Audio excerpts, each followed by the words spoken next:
Goa Organics వారి skin care, hair care, wellness products కోసం AP, తెలంగాణలో డిస్ట్రిబ్యూటర్లు కావాలను వివరాలకు స్క్రీన్ పైన ఉన్న నెంబర్ కి కాల్ చేయండి. బ్రేకింగ్ న్యూస్ చూస్తున్నాం. ఢిల్లీ సీఎం కేజ్రీవాల్ కు సుప్రీంకోర్టులో కొంత ఊరట లభించింది. జూన్ 1 వరకు కేజ్రీవాల్ మధ్యంతర బెయిల్ మంజూరు చేసింది. ఎన్నికల నేపథ్యంలో ఇది కేజ్రీవాల్ కు భారీ ఊరట లభించినట్టయింది. జూన్ 2వ తేదీన తిరిగి లొంగిపోయి జైలుకు వెళ్లాలని ఆదేశించింది. ఢిల్లీలో జరిగిన లిక్కర్ స్కామ్ లో కేజ్రీవాల్ ను ఈడీ అరెస్ట్ చేసింది. మార్చి 21వ తేదీన ఆయన్ని అదుపులోకి తీసుకుంది. ప్రస్తుతం కేజ్రీవాల్ తీహార్ జైల్లో ఉన్నారు. వెంటనే ఆయన విడుదల కానున్నారు.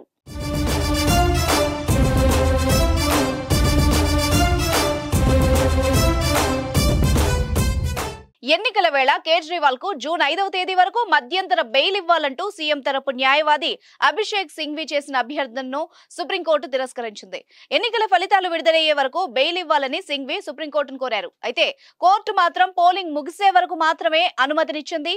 కాకపోతే కొన్ని షరతుల్ని విధించింది.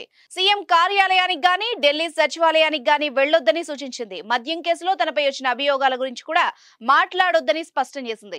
కేసుకు సంబంధించిన అధికారిక ఫైళ్లను చూడొద్దని, సాక్షులతో మాట్లాడొద్దని తెలిపింది. అయితే ఎన్నికల ప్రచారంపై కోర్టు ఎలాంటి ఆంక్షలు విధించలేదని చెప్పుకొచ్చారు కేజ్రీవాల్ తరపు న్యాయవాదులు. ఇదిలా ఉంటే కేజ్రీవాల్ అభ్యర్థనను ఈడీ వ్యతిరేకించింది. అయితే ఈడీ వాదనని కోర్టు విభేదించింది.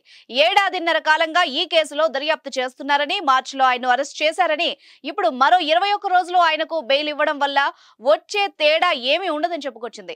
ఈడీ మాత్రం ఎన్నికల కారణంగా కేజ్రీవాల్ కు బెయిల్ ఇవ్వడం తగదని వాదించింది.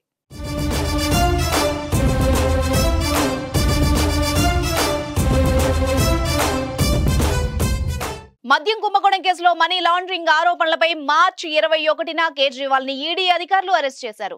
అంతకు ముందు ఆయనకు 9 సార్లు ఈడీ సమన్లను జారీ చేసింది. సమన్లపైన కేజ్రీవాల్ స్పందించకపోవడంతో అదుపులోకి తీసుకుంది. ప్రస్తుతం ఆయన తీహార్ జైల్లో జ్యుడిషియల్ కస్టడీలో ఉంటున్నారు. ఇదిలా ఉండగా తన అరెస్టును సవాల్ చేస్తూ కేజ్రీవాల్ సుప్రీంకోర్టును ఆశ్రయించారు. దానిపై విచారణ ఆలస్యం అవుతూ ఉండడంతో ఎన్నికల కోసం మధ్యంతర బెయిల్ ఇవ్వాలని అభ్యర్థించారు. కేజ్రీవాల్ కు బెయిల్ మంజూరు చేసిన కోర్టు గతంలో కొన్ని కీలక వ్యాఖ్యలు కూడా చేసింది. అరవింద్ కేజ్రీవాల్ ప్రజలు ఎన్నుకున్న ఓ ముఖ్యమంత్రి అని, తరచూ నేరాలు చేసే వ్యక్తి కాదని చెప్పుకొచ్చింది. లోక్సభ ఎన్నికలు 5 ఏళ్లకోసారి వస్తాయి కాబట్టి పార్టీ అధినేతగా ఆయన ప్రచారం చేయాల్సిన అవసరం ఉందని చెప్పుకొచ్చింది.